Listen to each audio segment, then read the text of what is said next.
Amados irmãos, graça e paz. Abra sua Bíblia no livro de Apocalipse, no capítulo 2, a partir do versículo 18.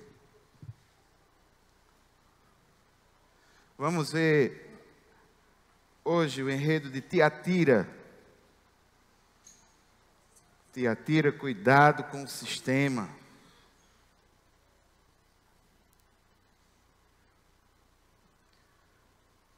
Quero em viva voz agradecer à igreja por me suportar nesses 12 anos.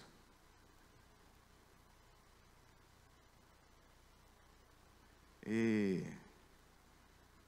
esse momento é um momento para mim, pelo menos, muito especial, porque me dá a possibilidade de colocar a lente de aumento em alguns textos bíblicos e a gente analisar melhor. Eu sou muito ministrado nessas lições, esses textos. Apocalipse no capítulo 2, a partir do versículo 18, gostaria que você deixasse a sua Bíblia aberta. Irmãos, eu gostaria até de avisar uma coisa assim, nunca me passou na cabeça, mas hoje me deu de falar. Nas quartas-feiras agora eu sempre chego um pouquinho mais tarde, eu não estou tendo a possibilidade de estar desde o início do culto, inclusive porque eu ajudava até aqui na música, mas não estou tendo mais essa condição. Aí os irmãos me veem chegando assim, tipo 15 para as 8 e tal. Não pense que eu sou uma estrela. Primeiro que o meu microfone já é diferente, né? Aí então, não, chegou a estrela. Não tem de estrela não.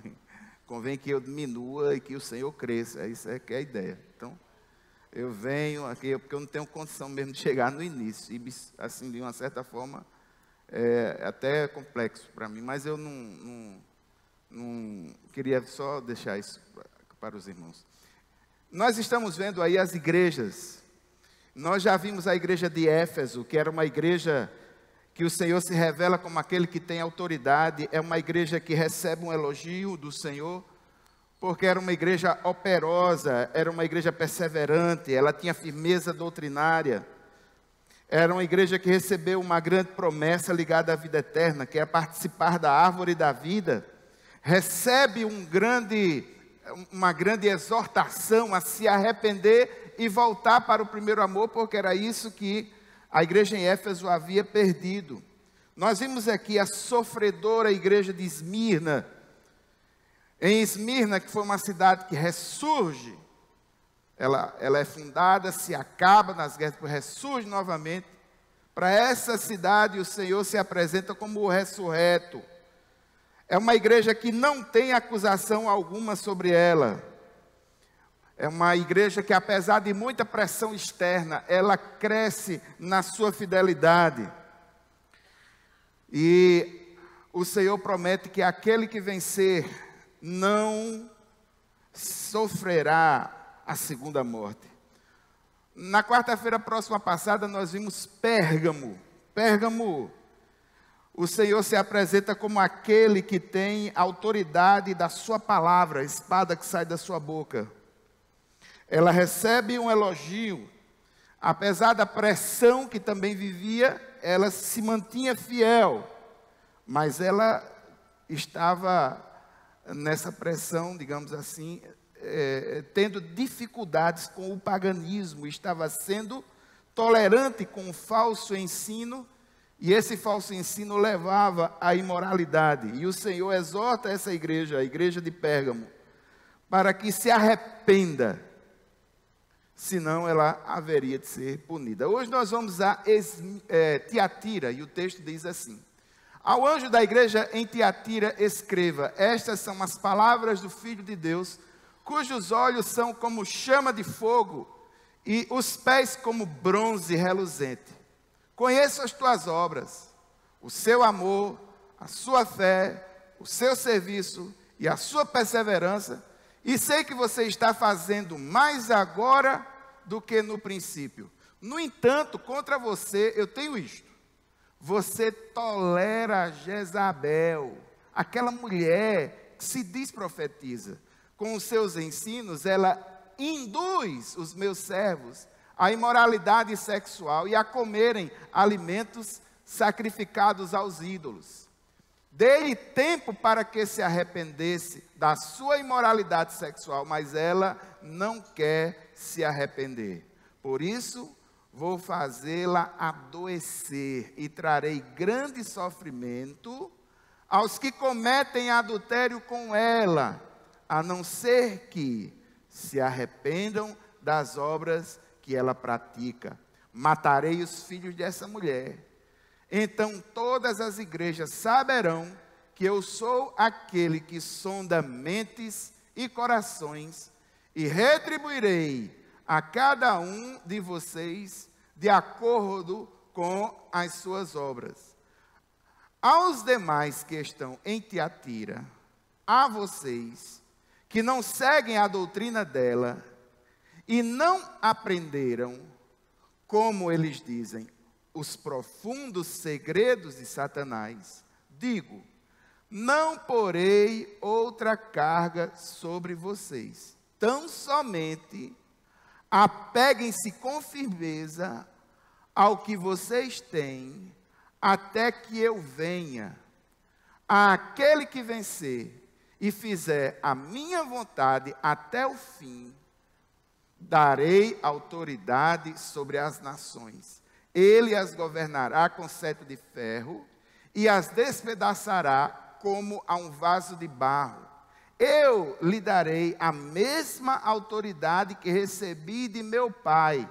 Também lhe darei a estrela da manhã. Aquele que tem ouvidos, ouça o que o Espírito diz às igrejas. Baixe sua cabeça por um instante. Pai eterno, muito obrigado, Senhor. Essa é a porção da tua palavra lida. Clamamos que o teu Santo Espírito a ilumine em nossas mentes e nossos corações. Oramos no nome de Jesus. Amém. Irmãos, o texto começa dizendo: ao anjo da igreja em Tiatira. Tiatira é uma cidade, com esse nome ela não existe mais. Todavia, essa cidade hoje é uma cidade chamada Aksar. E ela está atualmente na Turquia, como é óbvio, na região do Egeu, numa região também chamada, de uma forma mais ampla, como Manisa. Aksar, em turco, quer dizer Castelo Branco, porque no centro da cidade, eu pude perceber, ainda existe uma pequena preservação arqueológica das ruínas da cidade de Tiatira, e as pedras, elas são brancas, e tem uma série de colunas brancas, são pedras brancas. Aksar significa Castelo Branco. Castelo Branco, isso mesmo. Essa cidade, Aksar, atualmente, uma cidade portentosa, uma cidade que em 2012 chegou a ter 160 mil, quase 170 mil habitantes. No entanto, no século I, quando essa igreja, essa carta foi escrita para essa igreja, essa cidade, ela era tida como uma cidade sem importância. E não existe muito registro histórico. Os historiadores ilustres falam muito pouco sobre ela. Ela não se destacou nos elementos que faziam com que as cidades antigas se destacassem. Ela era pequena na época, tinha aproximadamente 30 mil habitantes, não era nenhum centro político e também não era nenhum centro religioso. A importância de Tiatira no século I é que Tiatira era uma cidade comercial. E de uma certa forma, isso explica porque os historiadores antigos, sobretudo os historiadores gregos, fazem distinção. Os historiadores gregos, eles fazem distinção entre fazer e pensar. Então, geralmente, as atividades de planejamento, de comando, de liderança, eram atividades mais respeitadas pelos historiadores e pelos filósofos gregos do que as atividades práticas da vida. Na filosofia grega, a questão do trabalho, sobretudo o trabalho manual, não era visto com bons olhos. Como Tiatira era uma cidade cuja base comercial era praticamente a vida, a alma de Tiatira, é possível que isso tenha sugerido o não registro de informações sobre ela como as demais cidades. A gente pode entender Tiatira como a cidade-trabalho, uma cidade onde as pessoas trabalhavam muito, sobretudo em função do comércio. Ela foi fundada no século I. Ela foi fundada em 311 a 280 a.C., por um cara chamado Seleuco I. E no século I, ela ainda mantinha o status de um posto militar romano avançado. Ela foi uma cidade chamada cidade fortaleza por muitos anos. Isso também tem uma sincronia muito grande com o nome Tiatira, que remete essa ideia de coisa forte. O forte de Tiatira também está na sua posição estratégica. Uma posição estratégica para as rotas comerciais. Todo o intercâmbio comercial entre Europa e Ásia passava na época por Tiatira. Hoje não mais, eu acho que esses roteiros devem ter se alterado. Aí é o centro da cidade de Tiatira. Percebi uma coisa interessante nessa cidade, tem muito campo de futebol. Os missionários que mexem com futebol, se for para essa cidade aí, eles vão se dar bem, que o pessoal gosta de bola. Eu nunca vi uma cidade para ter tanto campo de futebol. E aqui, irmãos, me deram uma notícia tão triste, que eu disse aos irmãos que eu não ia para essas cidades, fazer essas viagens assim, porque o ônibus da Marco da Silva não passa por lá. Aí teve um irmão que disse, não é Marco da Silva não, parece que a empresa agora é São Jorge. Com São Jorge, aí é que eu não vou mesmo. Então, agora não tem a menor possibilidade de eu ir nesse lugar. Porque com o Marco da Silva, com esse outro é que é terrível.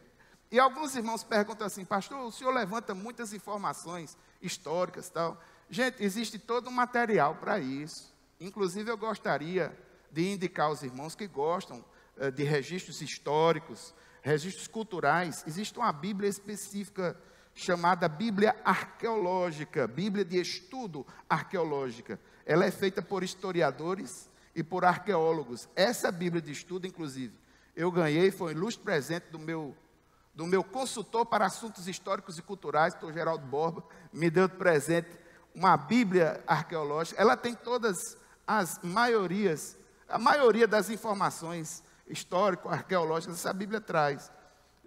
Evita de você comprar outros livros. A gente faz uma pesquisinha aqui e ali, vai um pouquinho mais a fundo, que gosta disso, né? Então, era um importante centro comercial. E aqui uma coisa interessante, e você vai entender melhor o texto. Como um centro comercial, essa foi uma das cidades que haviam companhias específicas de comércio e de produtos. Inclusive, uma das grandes personagens do Novo Testamento, Lídia, era vendedora de púrpura de Tiatira, Atos 16, capítulo 14. É possível que depois que ela tivesse tido um encontro com Jesus, ela não pudesse mais ter exercido a sua atividade como vendedora de púrpura em Tiatira, e ela vai para Filipos e lá encontra Paulo.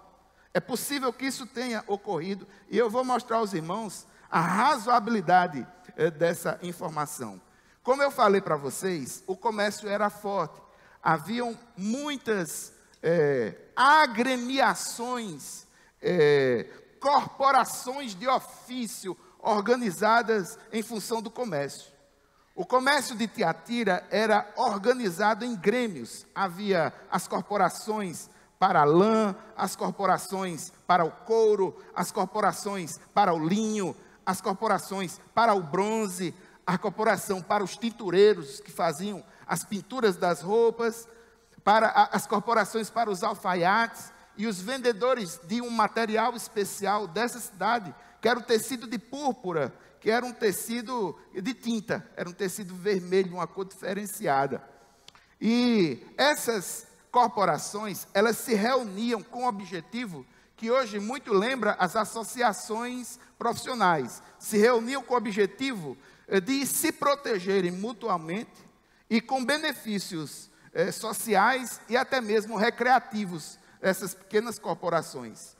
Qual é o grande problema? O grande problema, irmãos, em Tiatira, é que essas associações comerciais, essas pequenas corporações comerciais, elas tinham deuses pagãos apadrinhando cada uma delas. Então você tinha a associação dos vendedores de lã.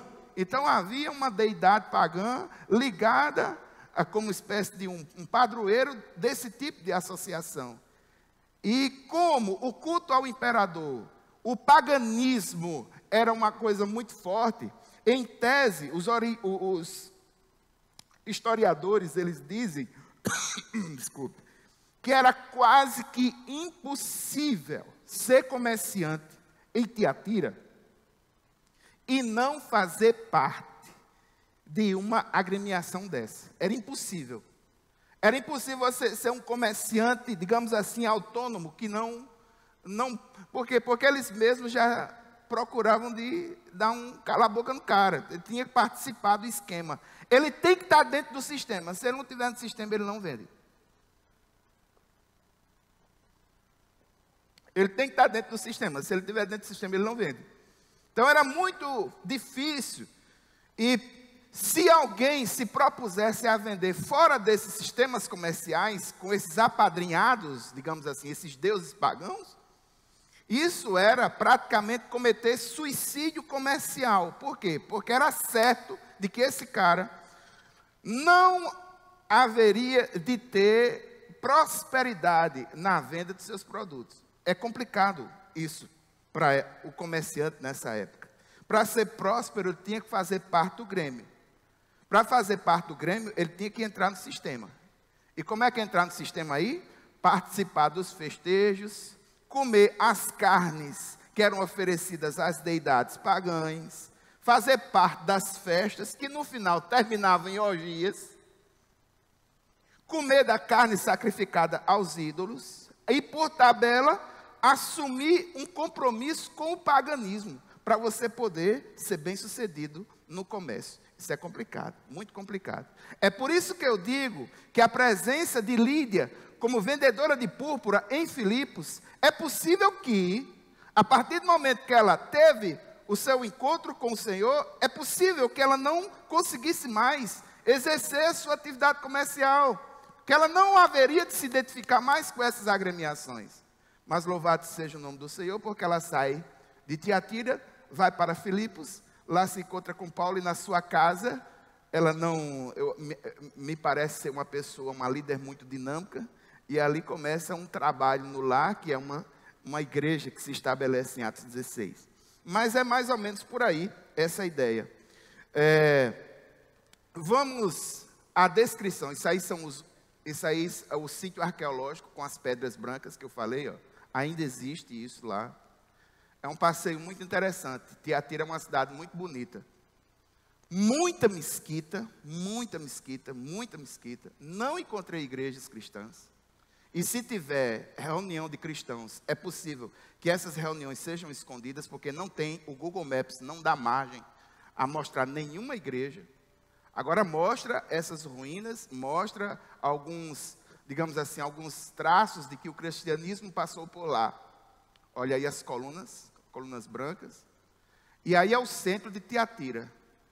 Eu não sei por que cargas de água, o centro de Tiatira está parecendo um alvo. Isso numa terra onde tem islamismo, pessoal bomba, isso é terrível. Eu não... Se eu fosse o gestor disso aí, eu tapava esse negócio aí, porque já tem um alvo, e é mesmo no centro de Tiatira tem esse negocinho redondo aí. Então, gente, a descrição, veja o texto como está. O texto diz assim: ao anjo da igreja em Tiatira, escreva: estas são as palavras do Filho de Deus, cujos olhos são como chama de fogo e os pés como bronze reluzente. Jesus, quando se descreve para a igreja de Tiatira, ele coloca 3 características. Em primeiro lugar, e esse é o único momento em que o Senhor se autodenomina Filho de Deus nessa carta. Esse é o único versículo em que isso ocorre. E ao fazer-se, ao colocar-se como Filho de Deus, e só existe esse registro aí, no sentido de dizer que ele é da mesma natureza do Pai, ou seja, ele é infalível, ele é poderoso. Veja os seus olhos, os olhos são como chamas de fogo, o que remete à figura da onisciência, e o fogo dos olhos, a figura do juízo. Os pés, Os pés como bronze reluzente, isso remete à figura da estabilidade. Você deve tomar como base a estátua que é levantada lá em Daniel. A grande maioria dos elementos são do Antigo Testamento. Então você tem aquela estátua que tinha os pés de barro, era uma figura de instabilidade. Jesus não, nesse caso se apresenta como aquele que tem os pés de bronze, e esse bronze polido, ou seja, esquentado. Qual é a ideia? É a ideia da estabilidade, é a ideia da autoridade, é a ideia do poder, é a ideia daquele que é forte o bastante para pisar os seus inimigos com juízo. Então, o Senhor se apresenta de uma forma maravilhosa. E louvado seja o nome do Senhor. Essa é mais uma descrição que nos toca o coração. O nosso Deus é aquele Deus que é infalível. O nosso Deus é aquele Deus que é onisciente e que nada passa do seu olhar. É um Deus poderoso, estável, forte, maravilhoso. Esse é o Jesus que nós adoramos. Aí aqui vem um elogio. Qual é o elogio? Irmãos, essa igreja das 7, que recebe um número significativo de elogios. A igreja de Tiatira me espantou muito, tanto na sua luta, como na quantidade de elogios que ela tem. Veja só, o texto diz conheço, e o verbo que é utilizado aí, não é a ideia de conhecimento apenas cognitivo, mas é uma ideia de conhecimento empático, um conhecimento de participar profundamente. Ele diz conheço, e ele vai dizer conhece 5 coisas. Eu conheço as suas obras, o seu amor, a sua fé, o seu serviço, a sua perseverança, e sei que você está fazendo mais agora do que no princípio. Ou seja, Tiatira era uma igreja operosa. O texto começa dizendo, conheço as suas obras. Ou seja, era uma igreja trabalhadora, laboriosa, agenda cheia, muitas atividades, está sempre em atividade. Era uma igreja amorosa. No versículo 19, a segunda característica, conheço o seu amor. Ou seja, diferente da igreja de Éfeso, o ativismo de Tiatira não é movido por motivações banais, mas o ativismo de Tiatira é movido pelas motivações corretas. Eles fazem por amor. O que faltou em Éfeso, aqui existe em Tiatira. Terceira, é uma igreja ardorosa, fervorosa. Versículo 19, conheço a sua fé. É uma igreja marcada pela fé, uma igreja que havia confiança em Deus. Quarto, uma igreja que servia, ou seja, uma igreja que entendia as necessidades, uma igreja que conseguia, de uma certa forma, dialogar com o seu entorno. Quarta característica, conheço o seu serviço. Quinta característica, era uma igreja que tinha paciência triunfadora. O texto diz, conheço a sua perseverança. E no final, mais uma aligada a isso. Era uma igreja que estava em franca progressão espiritual. Porque o texto diz assim, você está fazendo mais agora do que no passado. Você está fazendo mais agora do que no começo. Que igreja maravilhosa. Uma igreja operosa, amorosa, ardorosa, servidora, perseverante e em pleno progresso. Que maravilha, né, irmãos? Louvado seja o nome do Senhor. Que Deus, quando olha para a gente, Ele não vê só coisa ruim, não. Ele elogia quando a gente tem qualidade. E Ele começou aqui, assoprando antes de bater. Louvado seja Deus. Identifica uma igreja dinâmica, identifica uma igreja viva, identifica uma igreja aconchegante, identifica uma igreja inspiradora, porque a fé inspira, identifica uma igreja humilde, porque serve, identifica uma igreja tenaz, perseverante, tem firmeza de propósitos, identifica uma igreja que está em franco desenvolvimento. No entanto, Jesus vem. No entanto, contra você eu tenho isto. Aí dos versículos 20 a 22 a gente vê a repreensão de Jesus. Qual é a repreensão de Jesus? Aí vem dizendo, olha, você tolera Jezabel, aquela mulher que se diz profetiza. Com os seus ensinos, ela induz os meus servos à imoralidade sexual e a comerem alimentos sacrificados aos ídolos. Dê-lhe tempo para que ela se arrependesse da sua imoralidade sexual. Mas ela não quer se arrepender. Por isso, eu vou fazê-la adoecer e trarei grande sofrimento aos que cometem adultério com ela, a não ser que se arrependam das obras que ela pratica. Irmãos, a queixa do Senhor era com uma mulher, e o nome Jezabel foi colocado aí no seu sentido metafórico. Não é que essa mulher perversa, ela se chamasse isso, mas ela vem no espírito de Jezabel. Para lembrar, 1 Reis, capítulo 16, versículo 31, e 2 Reis 9, 2, que é a história de Jezabel, que era casada com Acabe, era uma mulher perversa.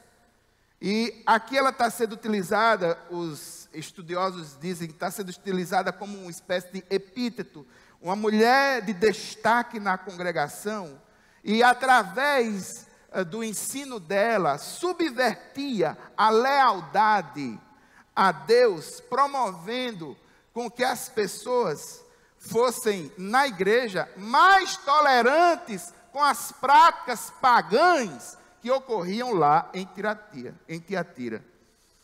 Eu quero só lembrar aos irmãos que no passado foi isso que Jezabel de uma certa forma fez. Lá em 1 Reis, 2 Reis, que registra aspectos dessa história, lá vai mostrar que Jezabel do passado, do Antigo Testamento, ela introduziu em Israel o culto pagão a Baal. E ela misturou religião com prostituição, nesse sentido, as prostitutas cultuais dos templos pagãos. Havia a prostituição no seu sentido religioso, que era desprezar o Senhor, e a prostituição no seu sentido literal, porque as prostitutas cultuais nos templos pagãos utilizavam-se da prostituição para adorar os seus deuses em orgias litúrgicas. Segunda coisa que eu gostaria de falar para os irmãos, que eu percebi desse texto na língua original, é que quando o texto diz assim, aquela mulher que se diz profetiza, no grego dá a entender que ela era uma mulher que ela fazia questão de autoexaltação. A quantidade de textos que invocam o próprio ser nela, assim, marcado por uma construção gramatical, como se desse uma ideia assim, de que ela fazia muito questão de ser conhecida como profetisa, dentro do ambiente onde ela estava. Sabe aquele tipo de gente assim, que faz questão de ser reconhecido como alguém, de poder, nos bastidores sempre tramando, me vê essa ideia, sabe, aquela luta pelo poder, aquela luta por ser reconhecido, aquela luta por se dizer ou por se afirmar, esse tipo de coisa.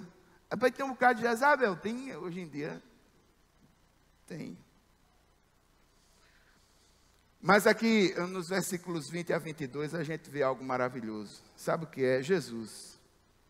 Jesus, ele reconhece o erro que está ocorrendo na igreja, mas antes do juízo, Jesus dá um tempo para que ela se reconcilie. Veja como Jesus trata. Olha o que é que ele diz. Versículo 21. Eu dei tempo. E o tempo aí é cronos, não é kairos, é cronos mesmo. Eu dei tempo, eu estabeleci uma data, eu estabeleci um limite para que ela se arrependesse. Mas infelizmente ela não quer se arrepender. Ou seja, o Senhor, ele não executa o juízo do nada, ele deu um tempo, ele é compassivo, ele é longânimo, ele deu um tempo. O seu juízo cirúrgico, com precisão, não é à toa, não é para toda a igreja, ele começa, sobretudo, nessa mulher. E àqueles que seguem o ensino dela, essa correção também acontecerá. Veja no versículo 22, por isso eu vou fazê-la adoecer, ou seja, é uma ação de juízo do próprio Jesus contra essa pessoa específica, e trarei grande sofrimento aos que cometem adultério com ela, a não ser que se arrependa das obras que ela pratica. Mas logo ele diz, no versículo 23, matarei os filhos dessa mulher, não os filhos dela, no sentido de, vamos supor que ela fosse uma mulher que tivesse filhos, os filhos dela fossem morrer, mas os filhos no sentido espiritual, são os discípulos, a palavra é utilizada como uma metáfora, para representar isso. Ou seja, o Senhor vai punir ela, cabeça, deu um tempo, mas ela não se arrependeu, vai ser punida, e os discípulos que acompanham esse ensino também vão ser punidos. E aqui, irmãos, uma coisa interessante, a gente começa a perceber nessa carta resquícios do pensamento gnóstico, o gnosticismo. Deixa eu mostrar para você, versículo 23. Então, todas as igrejas saberão que eu sou aquele que sonda as mentes e corações. Não é à toa que ele se apresenta com olhos, com chama de fogo, porque ele sonda, ele sabe, onisciente, ele vê o homem como todo, mentes e corações. Retribuirei a cada um de vocês de acordo com as suas obras. Ele é cirúrgico mesmo, ele é meticuloso, é reto, é específico. O juízo do Senhor será exemplar, vai servir de exemplo. Ele está dizendo, todas as igrejas vão saber que eu sou aquele que sonda mentes e corações por causa desse juízo que ele está executando sobre a igreja de Tiatira, naquelas pessoas que estão agindo errado. E esse juízo vai gerar temor, a compreensão de que ninguém brinca com o Senhor. E o juízo dele é reto, é certo, é claro. E aqui a gente vê marcas do pensamento gnóstico. Veja aí, versículo 24. Aos demais que estão em Tiatira, o restante, a vocês que não seguem a doutrina dela, aí ele fala sobre outra coisa, e não aprenderam, como eles dizem, os profundos segredos de Satanás. Aqui é interessante, sabe o que é que está acontecendo aqui? A gente que vê a influência do gnosticismo. O que é o gnosticismo? O gnosticismo foi um movimento filosófico e religioso terrível, que fazia uma sincronia grande entre a filosofia e a religião. A ideia era a ideia do dualismo. E nesse sentido aqui, o gnosticismo fez com que, de uma forma prática, essa mulher, ela ensinava que para a pessoa derrotar Satanás, era necessário entrar na sua fortaleza, ou seja, para a pessoa derrotar o mal, ela tinha que ter uma experiência, e essa experiência, no caso aí, profunda, com os segredos de Satanás. Um dualismo. Por quê? Porque eles entendiam da separação entre carne e espírito. E nesse tipo de gnosticismo, a ideia é, tudo aquilo que se faz com a carne, não afeta o espírito. Então ela começa a dizer, olha, você pode pecar, participe das orgias, meta o pé na jaca mesmo, porque o que você está fazendo com sua carne não afeta interiormente o seu espírito. Olha a sutileza. Ela ensinava que o homem que nunca havia experimentado o prazer, não tinha mérito nenhum em se abster dele. A ideia é a seguinte, vamos supor, um homem que não conhece o que é uma luxúria, ele precisa conhecer a luxúria para depois sair dela, aí sim, ele vai ter mérito, porque ele venceu a luxúria, e a luxúria que ele participou não afetou o seu aspecto espiritual. Meu irmão, que doideira dessa bula isso aí. E o que é interessante é que alguns deles viam alguns resquícios desse ensino gnóstico nas cartas de Paulo, quando Paulo diz assim, onde abundou o pecado, aí eu vou pecar bem muito, eu me lasco de pecar, para a graça vir bem poderosa. Olha que ideia. Era esse tipo de ensino, um misto de cristianismo, de graça falsa, filosofia, paganismo que estava entrando dentro da igreja, uma falsa moralidade. Aí Jesus, olha, vocês que não seguiram os ensinos dela como Jezabel fez, conduzindo a imoralidade, nem se envolvendo com paganismo, e nem se envolvendo com esse tipo de experiência gnóstica, de conhecer as profundezas do pecado para poder vencer, vocês aí, eu só vou dizer uma coisa, pode ficar calmo, que eu não vou colocar sobre vocês carga alguma. Veja o texto, não porei outra carga sobre vocês. Aí ele diz a essas pessoas que estão vivendo isso, ele diz, olha meu irmão, é o seguinte, sabe o que é que vocês vão fazer? Tão somente apeguem-se com firmeza ao que vocês têm, até que eu venha. Sustente com firmeza, com perseverança, até o fim. Seja aquela igreja fiel, operosa, daqueles elogios todos, sustente isso daí, fique com isso daí, até eu vim. Aí ele traz uma promessa ao que vencer. Aquele que vencer e fizer a minha vontade até o fim, ele vai dar duas coisas. Presta atenção a primeira. Darei autoridade sobre as nações. Como é que essa autoridade? É simples, presta atenção. Ele as governará com cetro de ferro e as despedaçará como a um vaso de barro. Esse texto do versículo 27 é uma citação do Salmo, capítulo 2, versículos 8 e 9. É uma citação que está diretamente ligada ao Messias, Jesus Cristo. Então, aquele que vencer vai ter uma autoridade delegada, vai participar da autoridade de Cristo no julgamento das nações, no julgamento no futuro.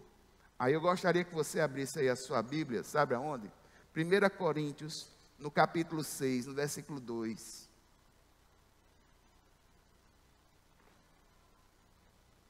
Primeira Coríntios 6, 2.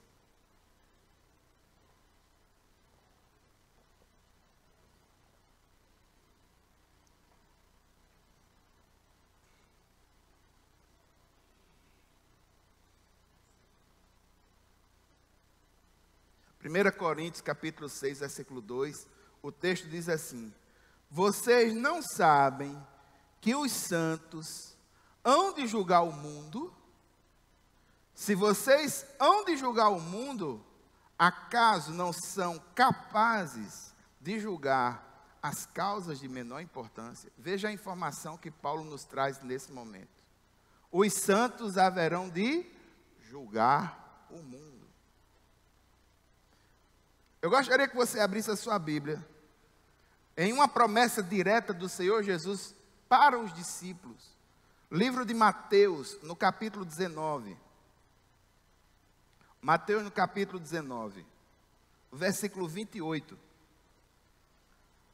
Veja o que Jesus diz diretamente aos discípulos. Mateus 19, 28.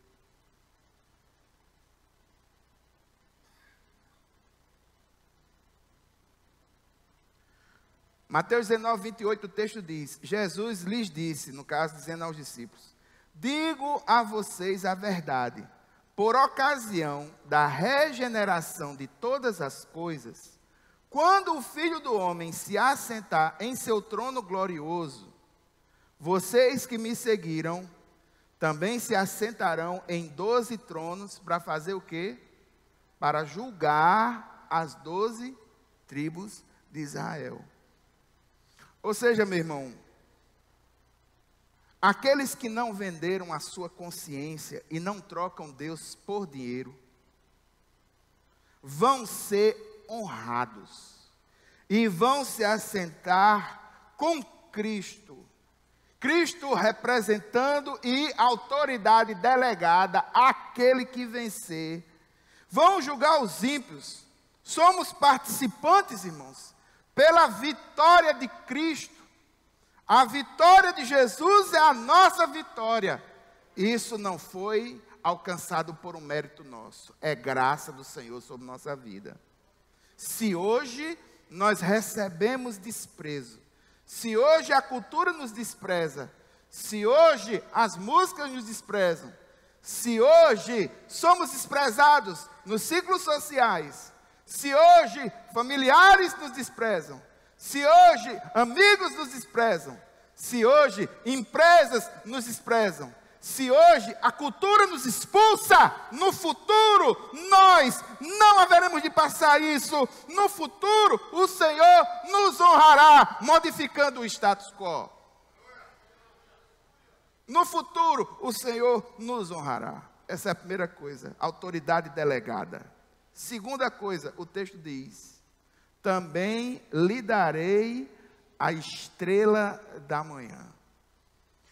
Abra sua Bíblia no livro de Apocalipse, no capítulo 22, no versículo 16. Veja quem é a estrela da manhã.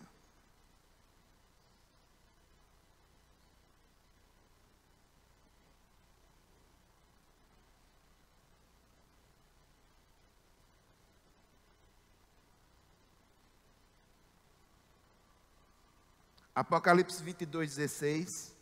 Na teologia bíblica do próprio livro, segundo as regras gerais de hermenêutica, nós precisamos interpretar o texto no seu contexto, e a sub-regra diz que o primeiro contexto de um texto é o próprio texto. Se existem textos mais claros, os textos mais claros iluminam os textos mais obscuros.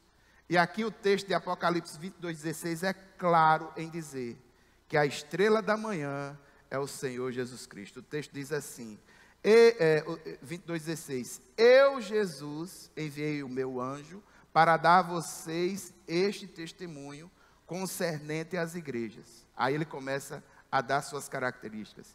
Eu sou a raiz e o descendente de Davi e a resplandecente estrela da manhã. Agora aqui, irmãos, há uma brincadeira que eu gostaria de dizer aos irmãos, que foi utilizada por João nesse texto.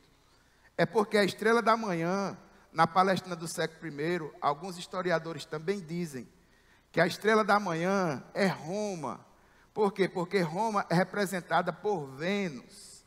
E, em tese, Vênus é uma estrela que consegue brilhar em ambientes muito escuros ou muito frios. E ela seria a estrela da manhã dentro da cultura romana, dentro do paganismo. E nesse texto aqui, João está afirmando, repassando aquilo que Jesus diz, afirmando que ele é a verdadeira estrela da manhã. Não é Roma. A verdadeira estrela da manhã é ele. Então, nós, aqueles que vencerem, haverão de receber autoridade delegada, honra, e haverá de receber a plenitude de Cristo em sua vida. Receberá a estrela da manhã. Amém? Eu gostaria, irmãos, de ressaltar algumas lições espirituais. Acho que não vai dar para ler. Eu acho que ficou pequeno, não sei se você vai conseguir ler. A primeira lição, a primeira verdade espiritual que eu gostaria de ressaltar, irmãos, sabe o que é? Jesus distingue na igreja os fiéis e os infiéis. A gente vê em Tiatira isso bem claro. Em Tiatira tem 3 grupos. Aqueles que são fiéis de verdade, capítulo 2, versículo 24. Aqueles que são tolerantes com o pecado, que coabitam com os ensinos de Jezabel, e aqueles que realmente vivem no pecado. E o que é interessante é que Jesus distingue e sabe quem é quem. Irmãos, hoje nós convivemos com uma realidade. Sabe qual é a realidade? Na mesma igreja existem pessoas, crentes verdadeiras, fiéis, salvas em Cristo Jesus. Mas me permita dizer uma grande verdade. Não é o fato de você participar de uma organização chamada igreja que quer dizer que você seja um cristão. Tem gente dentro da igreja que não haverá de ser salvo. não é participar de ritos religiosos.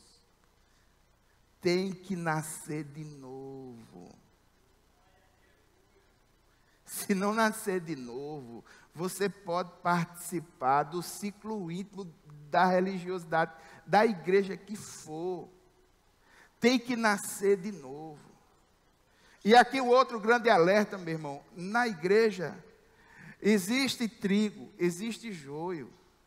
Aqui essa igreja estava bem porque tinha gente de verdade, mas tinha uma parte da igreja que estava em perigo, que era gente que vivia interagindo com o pecado, tolerante com o pecado. E tinha uma parte dessa igreja que já estava ruim. Por quê? Porque já estava executando o pecado sem nenhum senso de santidade em sua vida, já não identificava. Para ele tanto fazia. Sabe aquela ideia, em Tiatira no caso, como é o comércio? Sabe aquela ideia de religião, negócios à parte?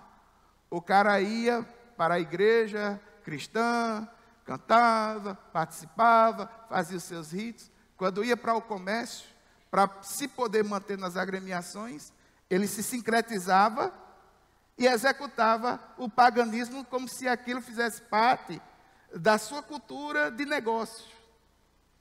Sincretismo. Segunda coisa, Jesus elogia as marcas positivas da igreja. Sabe o que é, meu irmão? O trabalho feito na motivação correta, ele é reconhecido pelo Senhor. Ele é reconhecido pelo Senhor. Terceira coisa, a gente vê aqui a astúcia de Satanás. Qual é a astúcia de Satanás?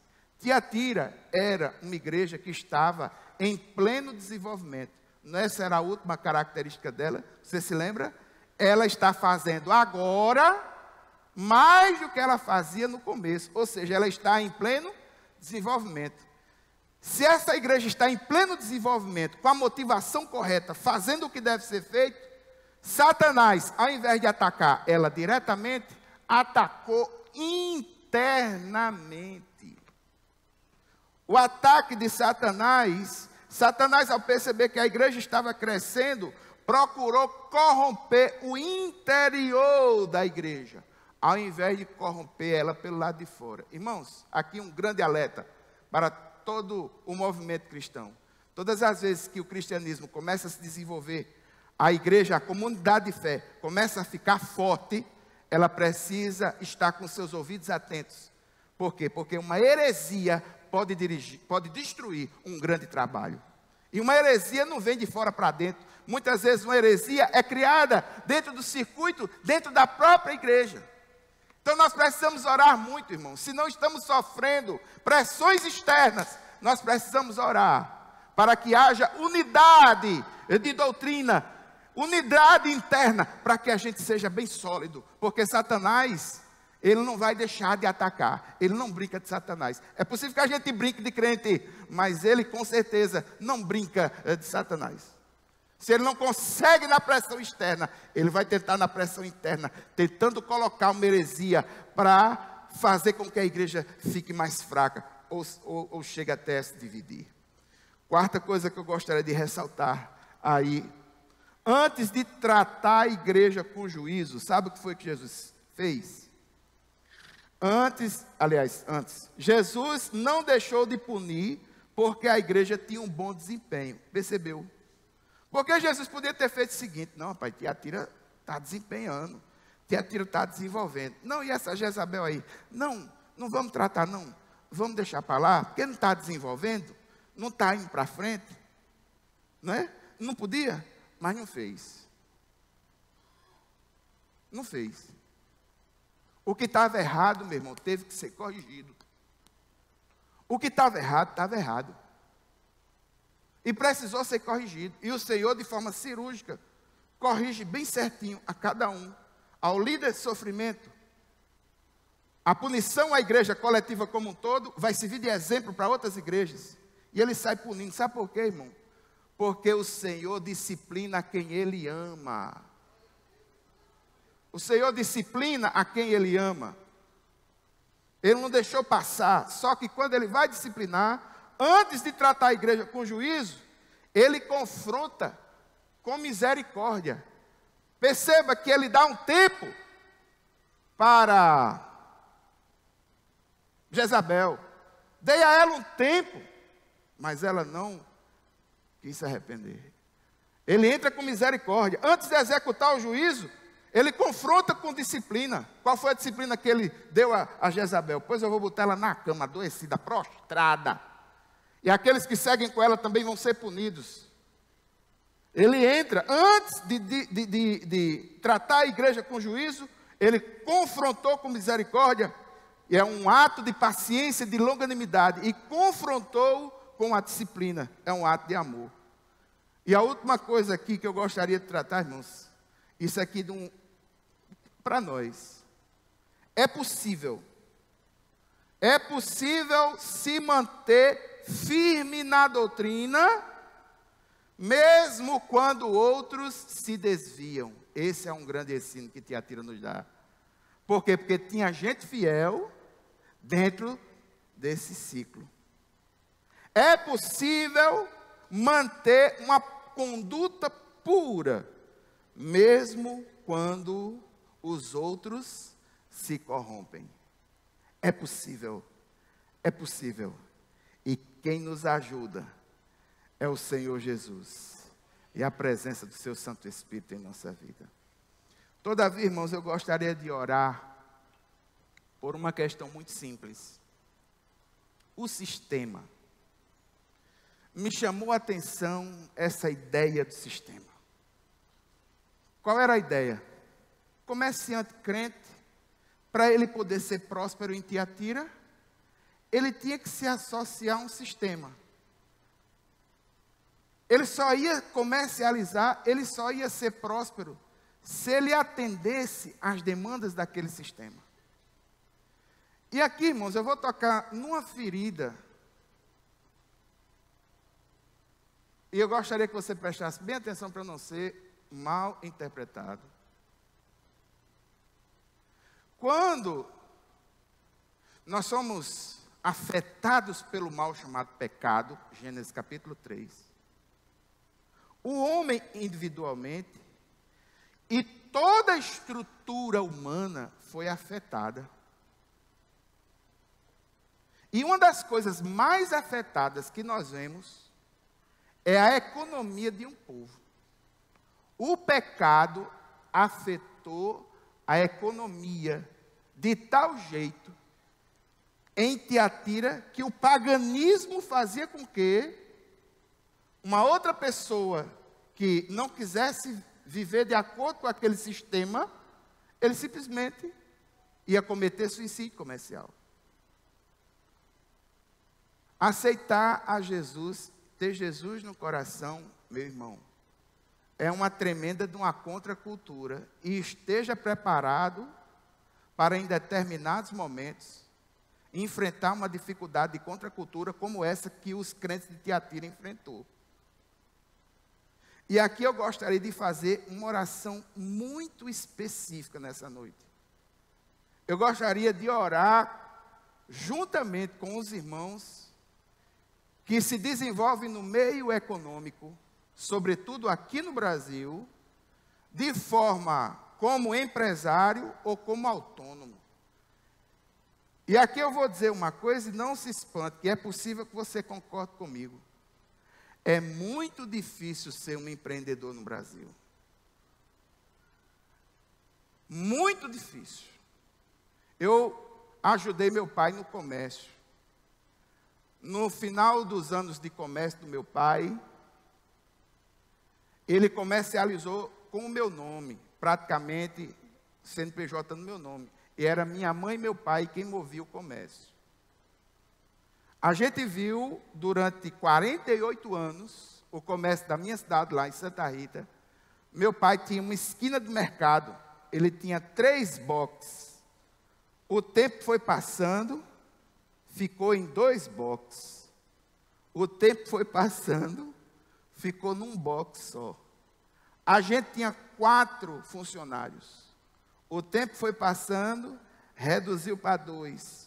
O tempo foi passando, aí a gente que é filha entrou também para poder ajudar.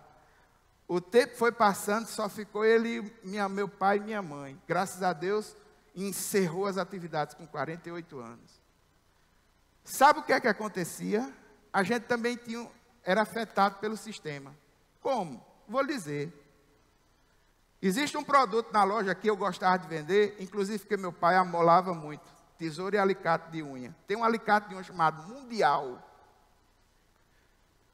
O alicate de unha Mundial é um dos melhores alicates que tem.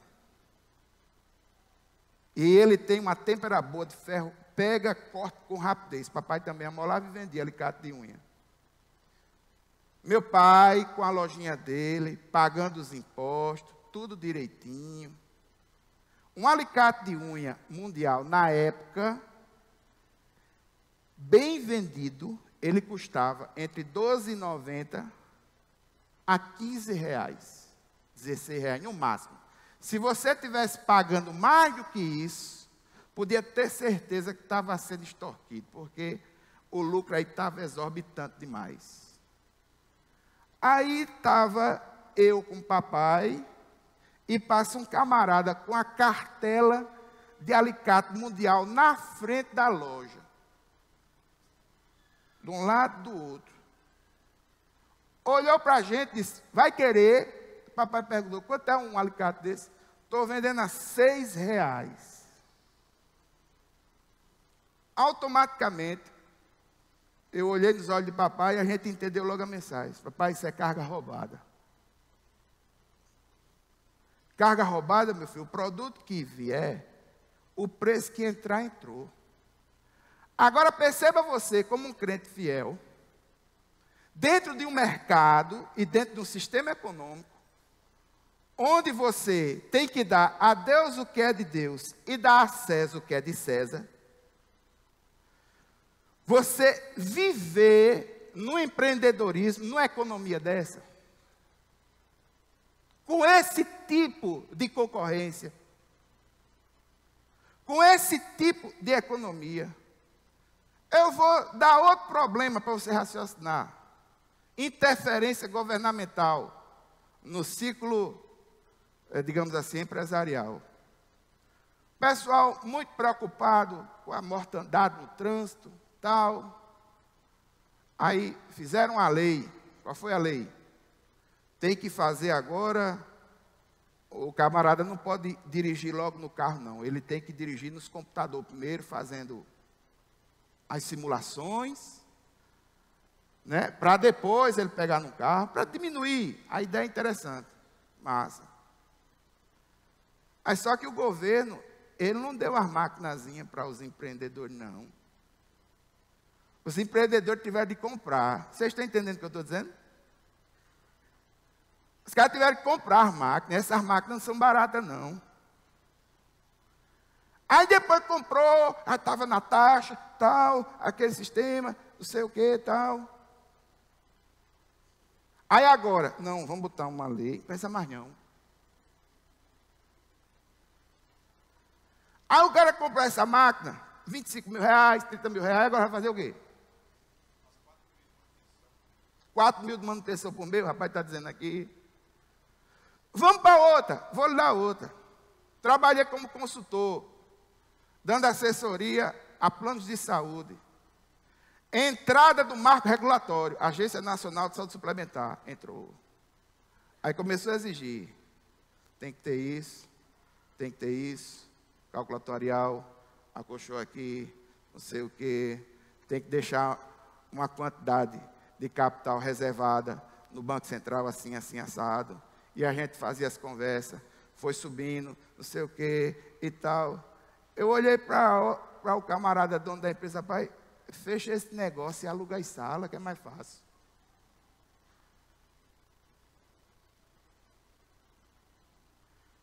Onde é que eu quero chegar, irmãos? A nossa economia criou um sistema.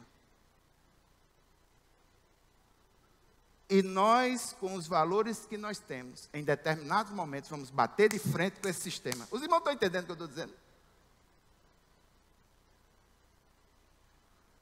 E isso vai gerar dor interna. Isso vai gerar ética, problemas éticos. Vou dizer um que eu vivi. Irmão, perdoe só um pouquinho, dei só 3 minutos, tá certo? Eu que fazia a compra na loja lá com mamãe, em Recife. Na época eu tinha um Fiat Uno branquinho, arriava o banco atrás, o bicho ficava um fogãozinho. Bora, mamãe, fazer compra lá em Recife. Tum. Chegava em Recife, aí eu fui resolver uns problemas, a mamãe foi fazer as compras. E ela já orientou para os caras colocar os negócios lá no carro e tal. Quando foi na hora de ir embora, eu me encontrei com a mamãe. Vamos, mamãe. Meu irmão, botaram mercadoria no meu carro, que quando eu entrei no carro, eu só mexi a cabeça assim, e deixaram o lugar de eu passar a marcha, só. O resto tudo era mercadoria. Onde você pensasse tem mercadoria. Eu tirei o carro, orei na minha mente, Senhor, me ajuda.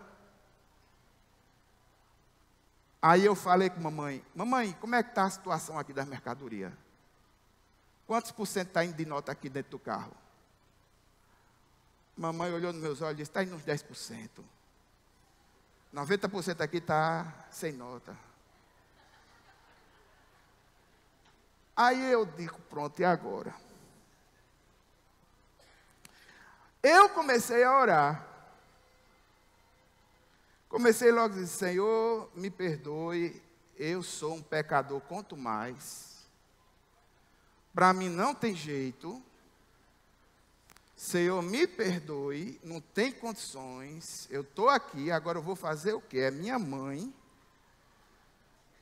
E agora eu vou ter que levar isso adiante. Não concordo, Senhor, mas e como é que é isso? Como é que a gente vai fazer? Senhor, tenha misericórdia de mim. Senhor, abençoe. E eu chorando, já louco, com a dor de cabeça já. Se parar o carro, meu Deus do céu. E minha mãe orando, pentecostal de lado. Oração dela. Oração da minha mãe. Pentecostal fervorosa.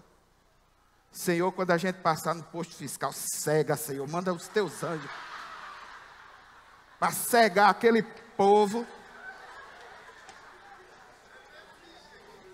Que a gente estiver passando ali cega, que ele não veja nada. Que ele não veja o carro, que ele não veja nada. E o carro que sai atrás da gente, Senhor, envie anjos, que quebre os pneus, que acabe, que ele não faz, saia. Veja as orações.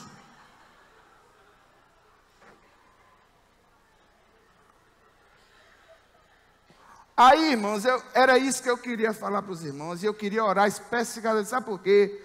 Porque eu sei que aqui na igreja tem pessoas empreendedoras, tem empresários, e nós precisamos reconhecer que conviver com um sistema econômico dominado pelo pecado é uma dificuldade muito grande para o crente fiel.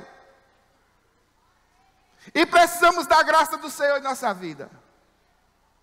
E eu gostaria de pedir, em nome de Jesus, àqueles que são empresários, microempreendedores individuais, profissionais autônomos, que ficassem em pé no lugar onde está, para que nós pudéssemos orar por vocês. É muito difícil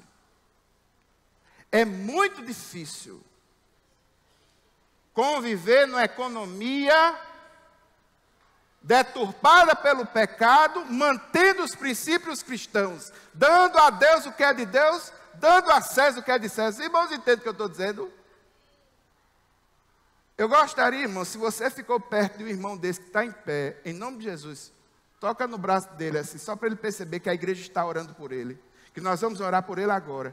Irmãos, é imposto, é interferência governamental, é falta de seguro operacional, é gente roubando e vendendo por preço baixo na sua porta, é gente que paga, que compra, mas não paga.